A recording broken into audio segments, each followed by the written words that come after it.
তারিখ আজ ২৮ মে ২০২৫। সময়ের পাতায় লেখা এক স্মৃতি ভরা দিন। সাল ২০০৩, প্রায় ২ যুগ আগে, এক উত্তাল ও পরিবর্তনশীল সময়ে, যখন বাংলাদেশের গ্রামের ঘরে ঘরে তথ্য প্রযুক্তির আলো পৌঁছায়নি, স্মার্টফোন ছিল কল্পনার মতো। ঠিক সেই সময়ের আজকের এই দিনে ফেনীর ছাগলনাইয়া উপজেলার শুভপুর ইউনিয়নের এক নির্জন গ্রামে আমার জন্ম হয়। তাই আজ আমার জন্মদিন।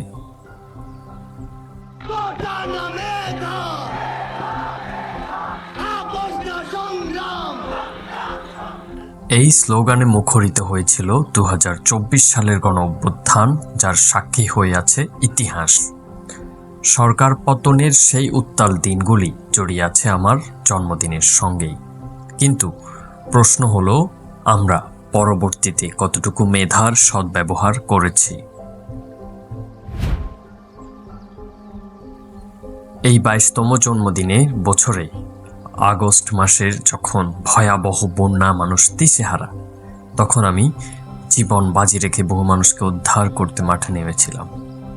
প্রাণ বিতরণ, আশ্রয় দেওয়া, পুনর্বাসন, যতটুকু পেরেছি মানুষের পাশে থেকেছি। বন্যার সেই নির্মম বাস্তবতা আমাকে শিখিয়েছে, জন্ম শুধু নিজের জন্য নয়, মানুষের জন্য কিছু করার সুযোগও।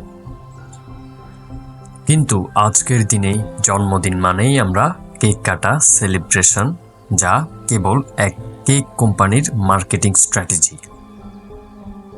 বন্ধুরা উপহার দেয়, যা কাপড় কিংবা গিফট শপের ব্যবসায়কে পুষ্ট করে।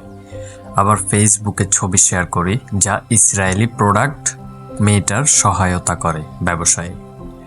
অথচ আমরা দিন শেষে কোকাকোলা বয়কট করি, ফিলিস্তিনিদের জন্য জিহাদের ডাক দেই, নামাজ ছাড়া। নামাজের আহ্বান দিলে আমরা জামশেদ মজুমদারকেও গালমন্দ করতে দ্বিধা বোধ করি না। তাহলে প্রশ্ন থেকে যায়, আমরা কি সত্যিই ভাবছি, নাকি শুধু অনুকরণ করে চলেছি?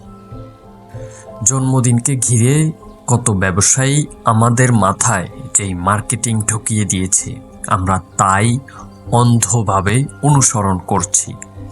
আজকের দিনে আমি কৃতজ্ঞতা জানাতে চাই আমার বাবা মায়ের প্রতি। তাদের শত কষ্ট, সীমাহীন ভালোবাসা আর নীরব আত্মত্যাগ আমাকে আজ এই জায়গায় এনে দাঁড় করিয়েছে। তাদের প্রতি অশেষ শ্রদ্ধা এবং ভালোবাসা। জীবনের প্রতিটি দিন যেমন কৃতজ্ঞতার, তেমনিভাবে আত্মসমালোচনারও সুযোগ। জন্মদিন শুধু ব্যক্তিগত একটি উৎসব নয়, এটি হতে পারে সমাজ ও জাতির প্রতি দায়বদ্ধতার এক নতুন শপথ।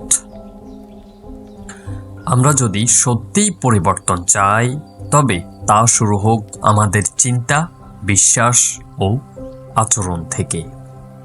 অনুকরণ নয়, উপযুক্ত বোধ, যুক্তি ও মূল্যবোধ দিয়ে নিজেকে গড়ি। কারণ একটি প্রজন্ম যদি সচেতন হয়, তাহলে একটি জাতি বদলাতে পারে। আর সেই পরিবর্তনের শুরু হোক নিজের জন্মদিন থেকেই।